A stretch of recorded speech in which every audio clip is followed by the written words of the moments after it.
Welcome to the IVM Podcast Network.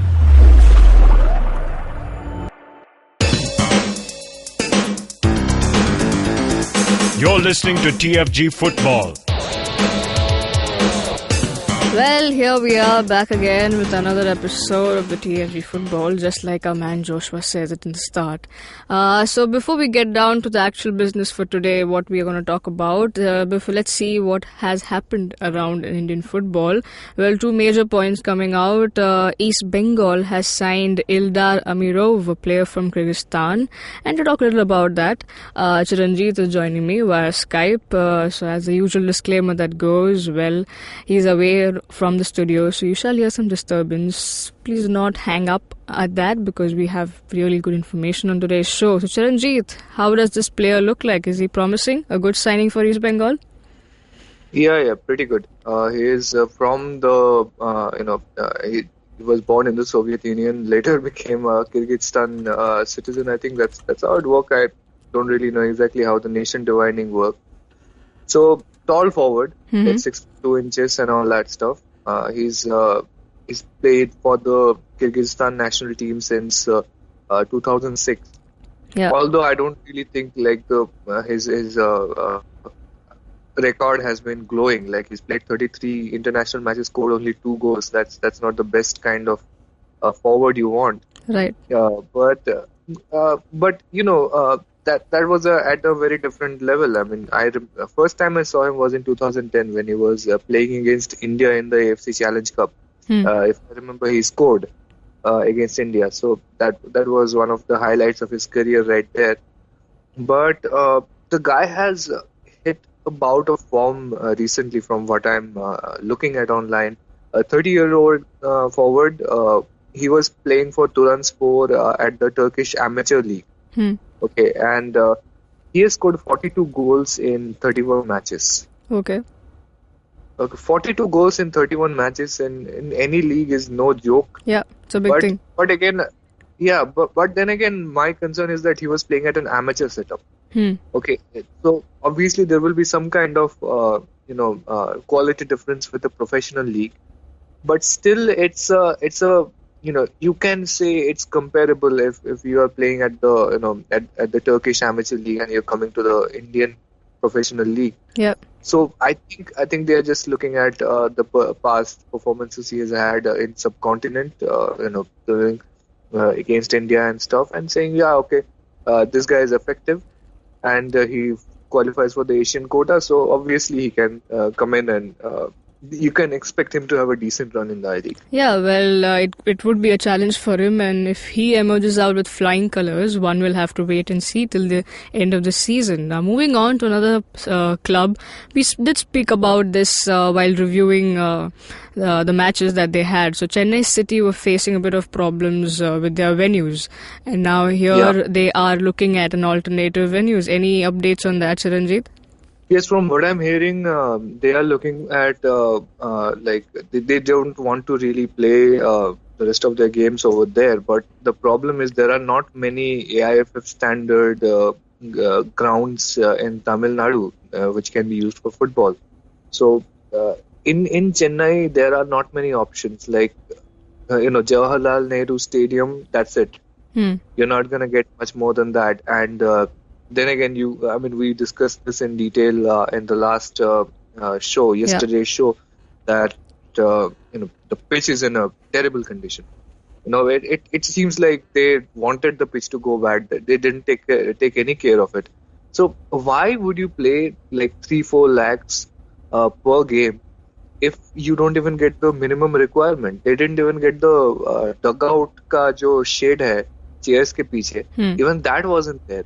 They had taken that out. Right. So it's complete mess that they are being handed down, and they have to pay a premium price for it. Of course, they don't want to do that. But then again, the options that they are looking at, the options they have. Dundigal is a town on the edges of Tamil Nadu that has come up as an option. So they have a ground over there with like 10,000 capacity. But that's 400 plus kilometers away from Chennai. Yeah.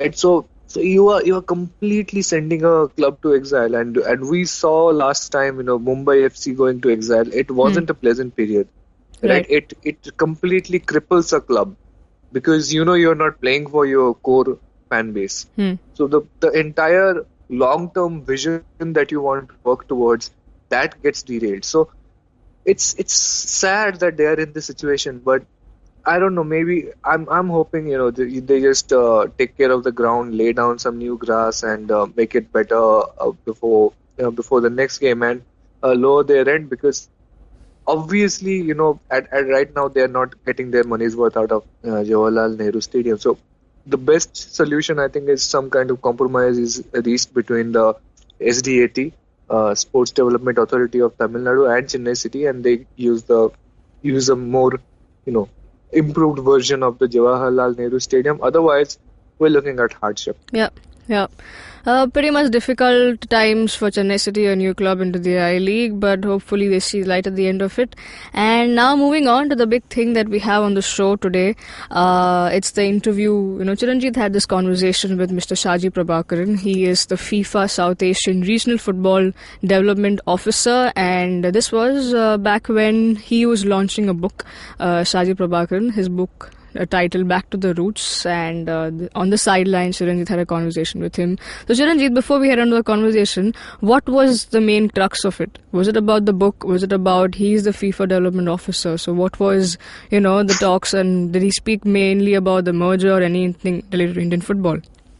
We touched on everything. Like, he is one of the people to talk to about Indian football. Right. He comes like, has a very unique life. Okay.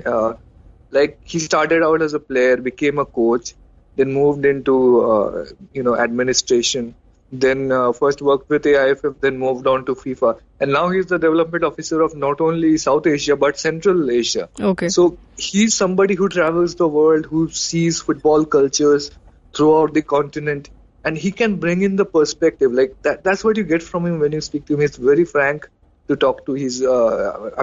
He comes from the same kind of middle class roots that most of us come from. He understands why football is not taking root at some kind of some parts of the country, which is what his book is about. Yeah. Back to the roots. So you can look it up on the internet. I think it's available on Amazon. Yeah. And he has.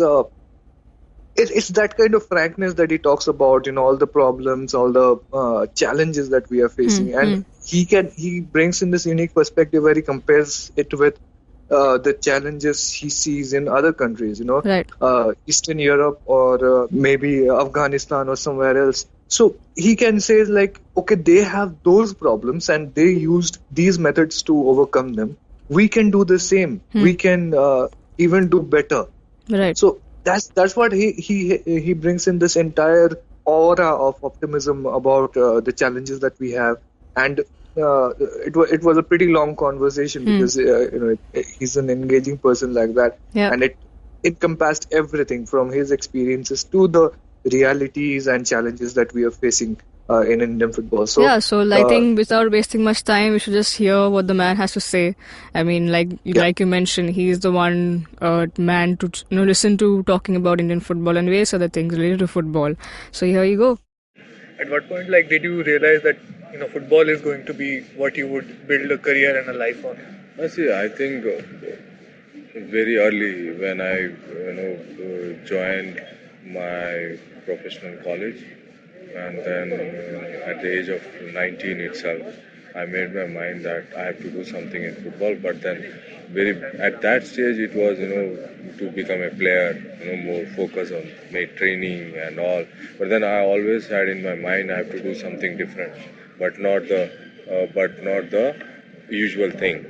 And it was not easy because I could not see anybody whom I can emulate, or because in India, as there was no professional administration in sports or a career in sports, so therefore it was a difficult decision. But then I always knew I'll end up doing something. It was a huge risk because I have to, to go against my parents' wishes because nobody can be sure at that time, what you end up doing, because I was spending more time, gaining knowledge, educating myself, and then looking for opportunity. So it took me almost 9 years, 9.5 years to get something. But then at that time I started as a coach there because that was the only opportunity. And I'm very lucky that I got that opportunity to work in an academy. And it was started in 2000 in Chandigarh, and we could produce six international players. Out of 18 players in India team, my 5 players played. And then in the first 11 there were 5 of them playing. That was a highly recognizable and impactable work we have done. And that, but I never wanted to be a coach because I knew my limitation, that I won't want to be a coach, but I want to be an administrator. But then again, it was not clear. Therefore, I have to really have to keep my patience, and then sacrifice a lot, because you are not doing something for the money, but just for the passion, and that passion remain intact in me, and it only grown. Yeah, and that's maybe because that was my life. Football was my life. Football is my life from the beginning, and that's it. That's how I reached to this level today as well. So, sir, did the lack of professional guidance from the administrators when you were a player, did that, leave an impression on you and made you feel like, okay, this is a void that I need to fill going forward? Yeah, there was no guidance at all. There was no structure at all. There was no, even till 18. I never had a coach. We used to play, but then our seniors used to guide, and we never even were told, to warm up in a way. Yeah. So that was, because I've grown and brought up in a very remote place of Bengal, in Duars, where people doesn't go to school. There is illiteracy, then the infrastructure is an issue. Then sports is, very, very backward. But then people play. And because sports is kind of positive thing what is happening, and football is kind of the major sport there. So I was lucky to get associated with football, because the football pitch was just a kilometer from my house, and we had a street which was almost no vehicles, for 90% of the time, just in front of our house. So therefore, we ended up playing there, but with no guidance, with no structure. But then, but it helped us as an individual, and that has helped me to take football as a career. So first time when you started observing things out there, what was the big difference that came to your mind between India and maybe some of the more developed countries in Asia? So the first major experience I had, was in 2004, 2001. That was my first trip abroad. For me, it was a personal investment to get my coaching certificate from UEFA. And when I was there in the course, I would see the huge gap. What we were gone through and what we see among even the best teams in India, and what they were doing. It was a huge gap. So I really saw that though I knew, but then practically I never knew. What is everybody is talking in Europe, this happens, that happens. But when you see, again you kind of realize, this is something else. What we are kind of even know and what we are doing, is really something different. Also, that was the first experience for me, in Scotland, where we were from many countries, and then that was from US, from Morocco, from even some guy were there from Iraq, and then local Europeans, Canadians, all were there. So we had a good, great 15 days there. And then I could discuss with each and every one, and then whatever they are taking through us, it was like everything was new to me.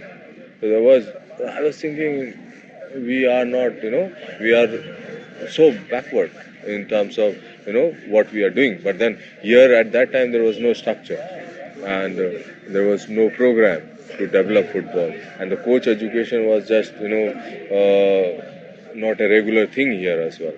And that really opened up me, and then I could relate that to my education, what I have studied, and then it really given me a new perspective. Okay, what to do. And then the second major experience came. I attended a UEFA course in Norway, Oslo. There again, all the stars were there, big stars like Boban, then few Argentinian, few German, and then interacting with them. How the grassroots is done. That's really given me an entirely new perspective about grassroots, which again I had some feeling, but then you have to experience it, and then it really opened up again. Oh, the grassroots football, has to be done in a particular way, and then I kind of build on to that knowledge, experience, my exposure there. So that's how I've then from that point of time, I came back in India, and then 2005 I was the first to do a grassroots course and a festival in 2005. That was the first time ever, and it was a fabulous event because everyone kind of got into even the coaches, they got a new perspective how to coach kid, how to deal with kid, how to organize program.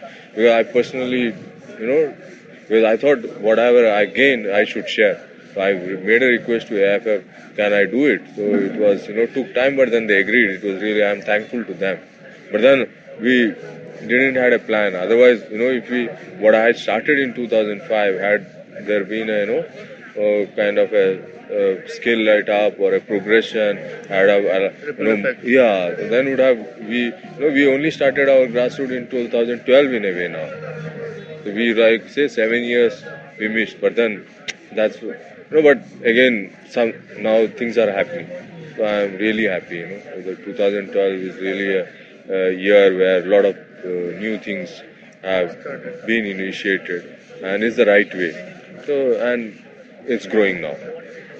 So you went to do the licensing course in 2001, right?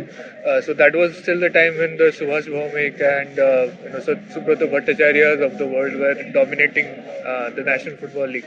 So what motivated you to sort of break path from that and try something else? No, because see, I always know, and always experience that, you have to have the knowledge, and you have to build your capacity, and you cannot, rely on what you are today. So you have to always, add on. Always you have to build. So therefore, they at that time the system never demanded, because they were ex-players, and the system never demanded that you have to be qualified to be a coach, and they were the names. So therefore, I won't blame them, because at that time had been a system, okay, only the A license or a B license can coach. So they would have taken their licenses, seriously, and they have done. But because it was not compulsory, it was not mandatory. So therefore, that time has gone. Now, now it is compulsory. So that is a good change, yeah. Even because playing is one thing, coaching is different, yeah, and it is a totally different ball game. So you were so you started working with AIFF, then AFC, FIFA. So one of the experiences that really moved you, can you single one out for us? See, Going abroad and seeing something. Yeah, in my job, I really get exposed and get experience, in many of the things which really encourages me, and feel, motivated because whether when we started AFC program in Manipur, the way we kind of create from zero to a great good grassroots structure, it was to see them they're doing with heart out, not for looking for any commercial gains, only for the love of the game. That really moved me. They have done it. They're doing it. So it's really and then I went out of the way to help them. Yeah, because you feel that they must be encouraged more. If I travel to Afghanistan, when I see children playing, women playing, girls playing, and then you see the passion. They kind of take so much risk to play football, because that gives you the happiness, the freedom, and the moment to enjoy life. It really moves you, because they take, it's really not easy, but they do things, in a much committed way, and the game is like a true religion, and it really moves you.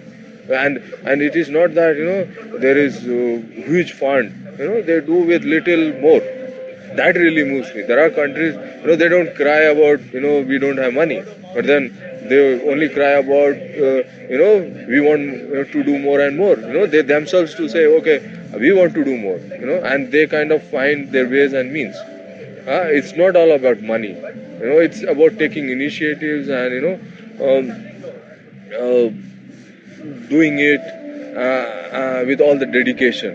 Yeah, that's what encourages me, motivates me, and I get doubly motivated to support each of those initiatives.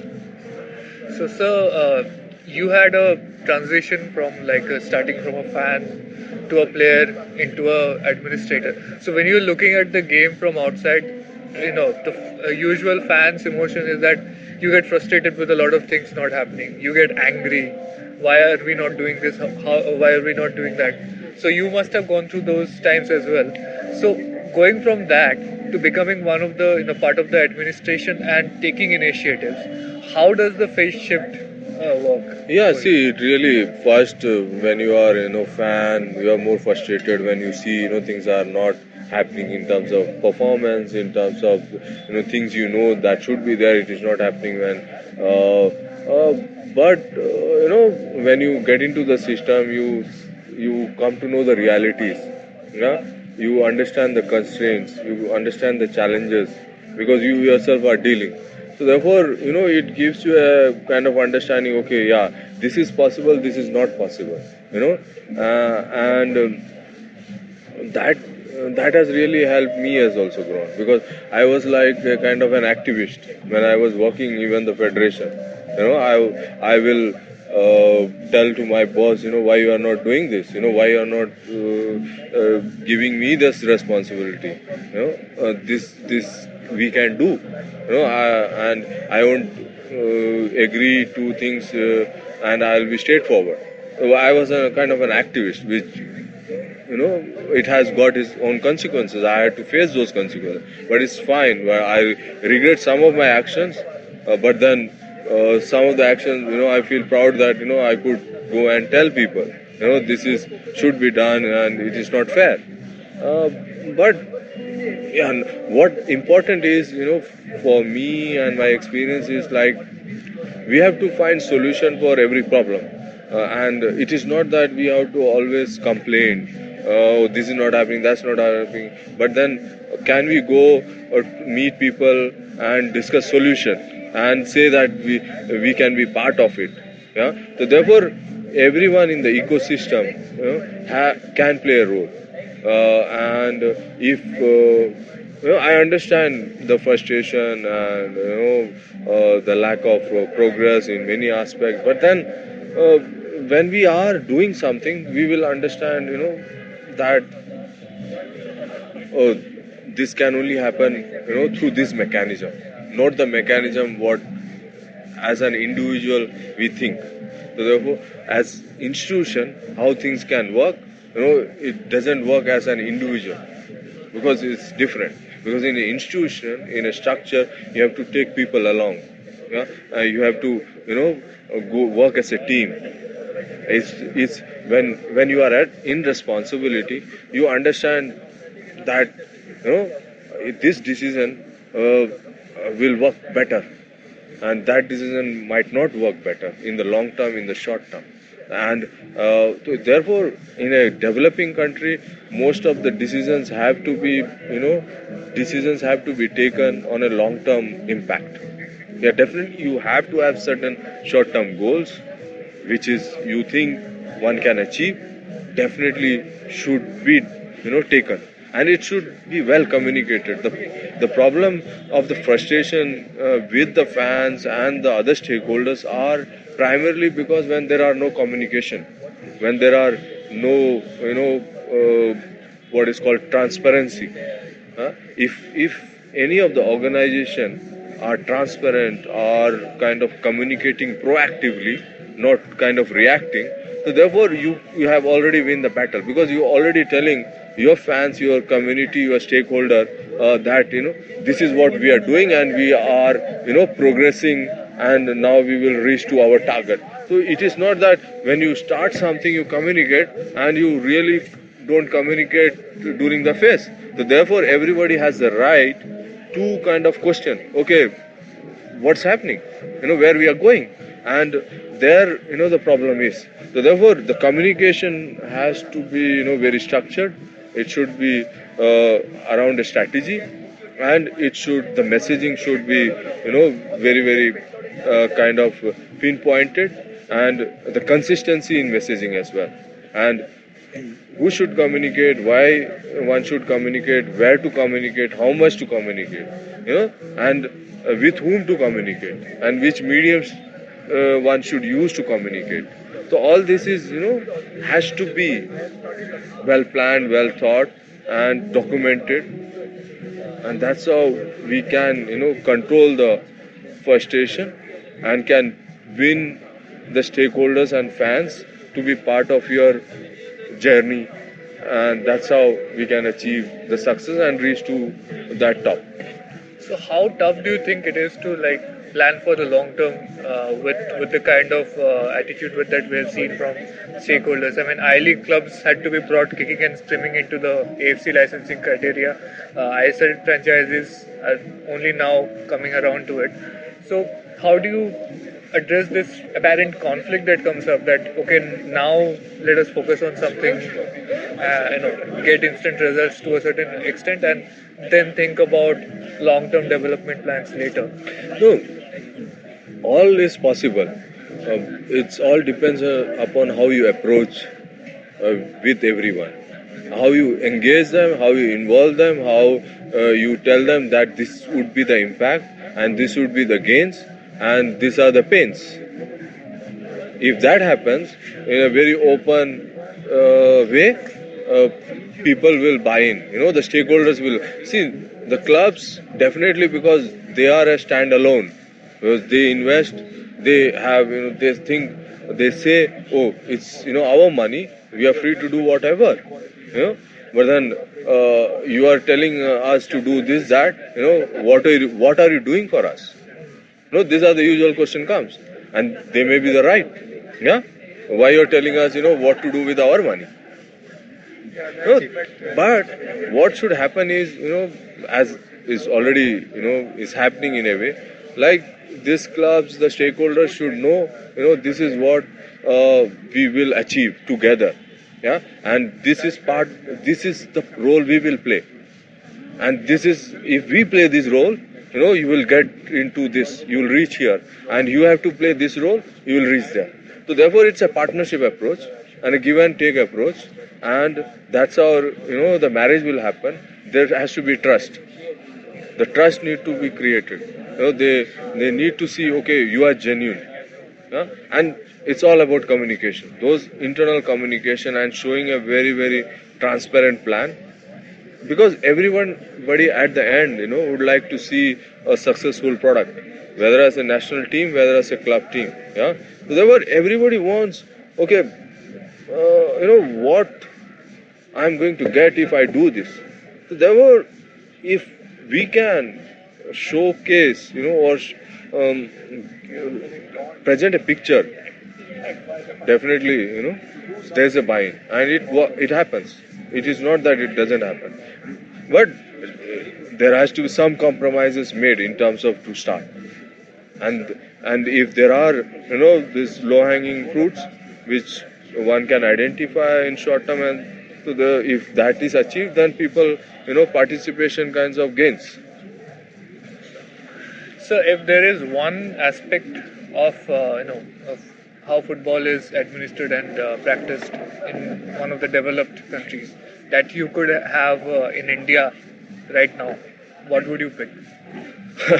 It's a very interesting question, but difficult also, because it's not the one aspect which is definitely. But I would say the government is again a key role to play, because government is not investing in sports thinking community. Still, they're investing in sports thinking only winning Olympic medals. That's really a wrong strategy for government to have.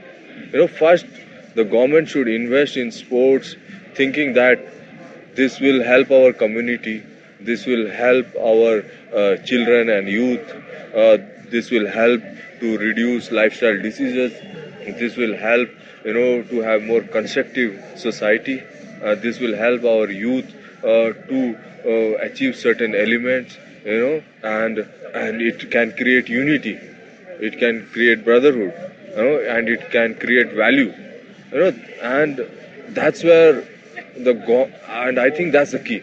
And if government does this, then definitely the champions will also come later, because there are people, there are organization, institutions who will work for those elite athletes under high performance centers, and the champions will come out. But today the problem is the participation is at very low. We always say 1.25 billion, but then the players playing might be as equal to Iceland, yeah, and maybe the population playing in Iceland may be equal to here population playing football, but the way they are playing, the way we are structured is again different. So it's not about population, it's about how many children are playing in sports, in football, and how they are kind of nurtured, what is the experience they are having. In my book I'm trying to present all that, creating that experience,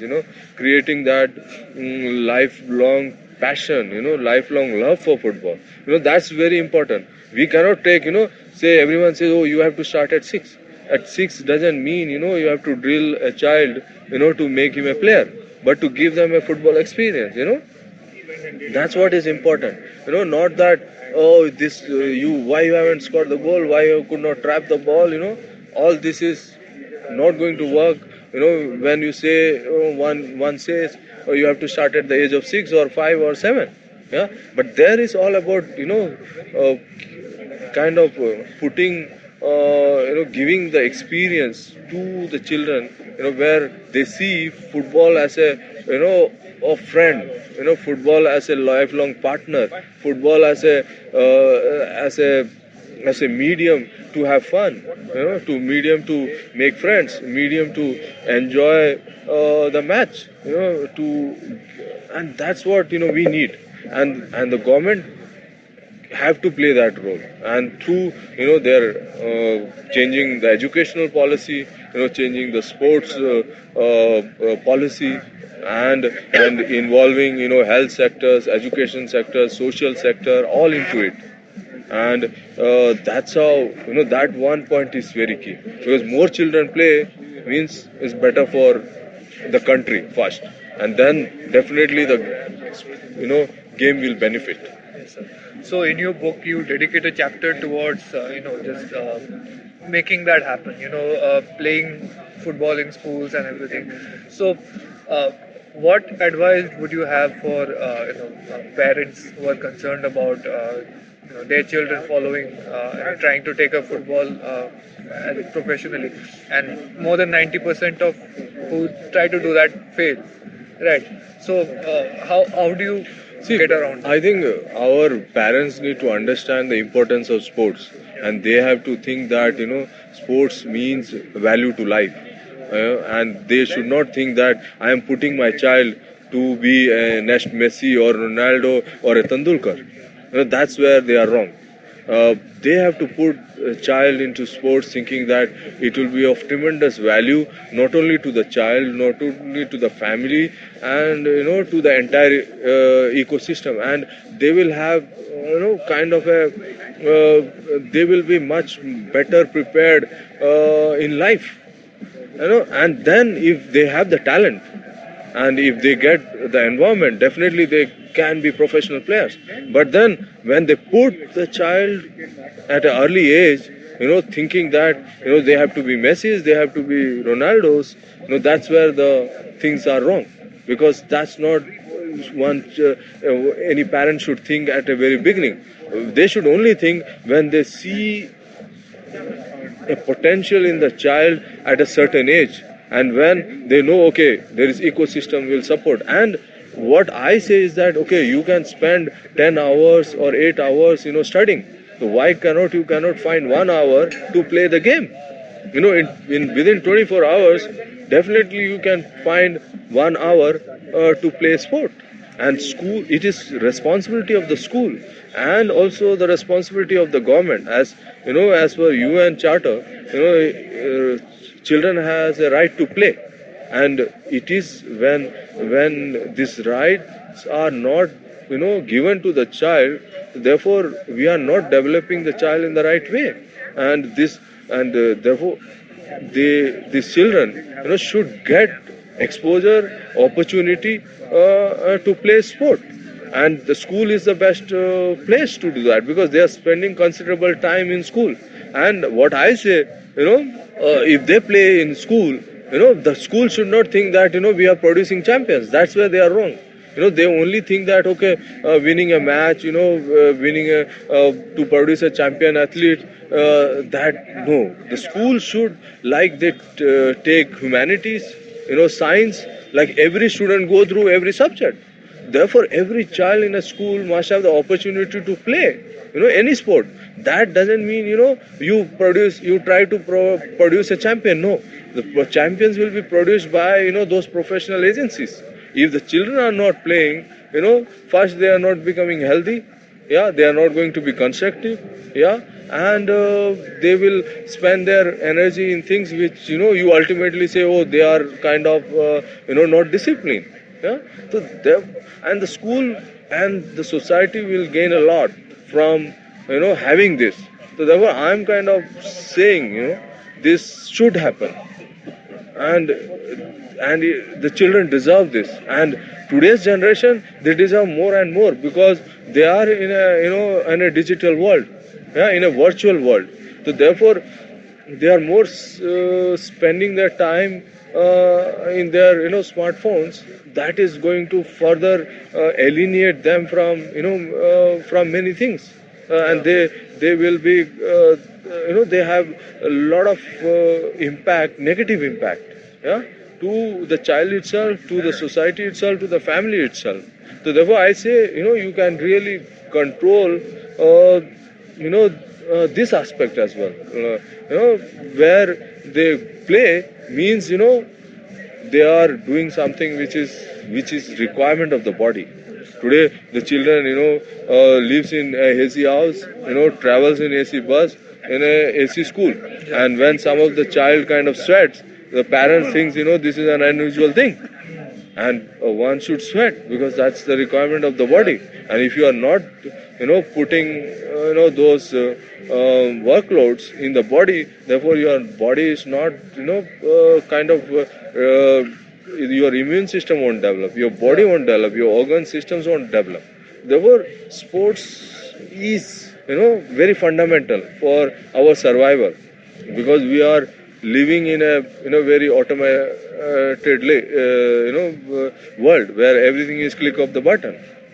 So that's why I'm saying this is the importance of the sports in schools, not only to produce champions. Yes, sir. So one last question. We have just seen the Under-17 World Cup play live for the first time, but you have been seeing them for a while now. So how did you, see their growth as players over the last couple of years, and has it exceeded expectations? I mean, what does it mean for an approach like this to develop players? Really, for me, last 3 decades, I'm following Indian football, and I've never seen a youth side, playing like this. We scored a goal against Brazil. Yeah, and they are confident. They are displaying what they have been trained, and they are not afraid. Yeah? And that shows, their personality is being taken care. Yeah, and they are developing in skills as well. Technically, they are growing. Yeah, so therefore there's a transition. Yeah? And I would say still there are gaps. It would take maybe 4 or 5 years to fill that gap, because again the work at the grassroots level, at the youth level will determine that. But then these players, some of them really can be the leading lights for Indian football in next 1 decade. And there are possible stars, but what need to happen is, they need to be in that environment, and we need to sustain them. And when they will play against, those top teams in the Under-17 World Cup, they will be competitive. And there, people will see, the Indians will see, that, they can play, they can match. So therefore, that would give, strengthen the belief that, India can play football, and it can really compete at the top level in few years time. So more investment will come into sports, and more children will start playing football, and the society will try to see that more football programs takes place. Therefore, all round there will be more encouragement, more support, and more confidence in the people, and the ecosystem will start, kind of maturing. So one last, if I can indulge you. We have seen Northeast has been one of the passions, right? Some of the best players come out of it right now. I think most of the players are coming out of there. So you see this restructuring happening, and it seems like what we are hearing, none of the northeastern clubs are being considered to make the cut for the new top division. So what do you think it means for clubs like Lajong, Aizawl FC to be left out that way? Because the kind of passion and maybe in grassroots or other kind of inputs they bring to the table, it seems that is being ignored, and just the budget is being concerned. So, do you see this as a just as a intermediate step, or something problematic, or something that maybe FIFA or AFC would look? I think the plan is still under development. It's still under discussion. Therefore, I don't think this something like this happen where Northeast kind of totally disconnected. That not a possibility. As already there is Northeast United there. It's just that one team is being considered for 8 states, which is the biggest hub of Indian football. I'm sure there are solutions for that, and when the stakeholders meet, I'm sure they will kind of take all the pros and cons of it, because it is not about today, but it is about tomorrow. Yeah? And as the majority of the players coming from that part of the country, so therefore there should not be a vacuum, because if say the clubs are not participating at the top competition, therefore definitely the interest also comes down. So, but I'm sure there in this all discussion, which is very open now, people who are kind of discussing, bringing things on the table, will definitely find a right solution, whereby all the concerns what we keep hearing will be kind of considered. So that's my wish is, because nobody should be, left out of the structure. And the structure, when the new structure comes, everybody should benefit, and everybody should think that we have a role to play. And I'm sure that will be considered. Let's hope.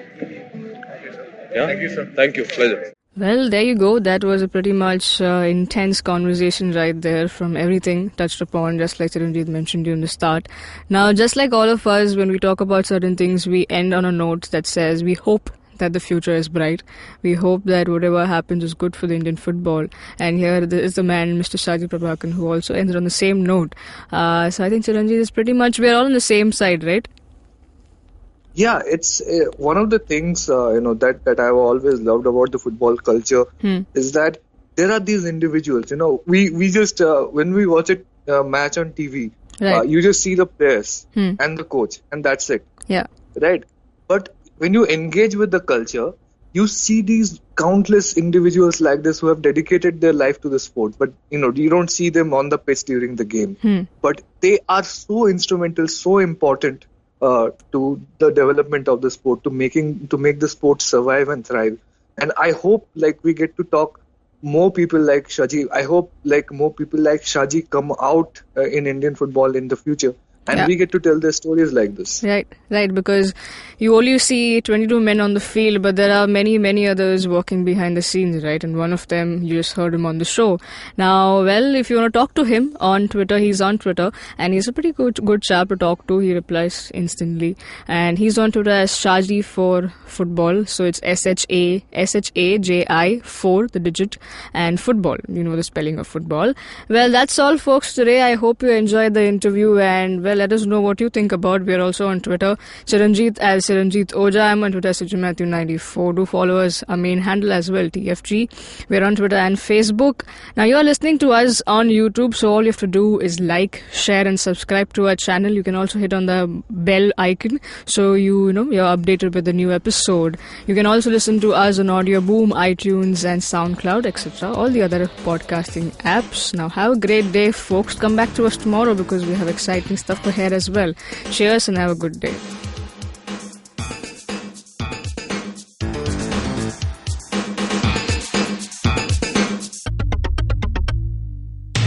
Our podcasts bring all the boys to the yard, and damn right, they're better than yours. But you don't need to stand outside in the yard. Just follow IVM Podcasts on Facebook, Twitter, and Instagram. We might be on Tinder too. Just go ahead and swipe right.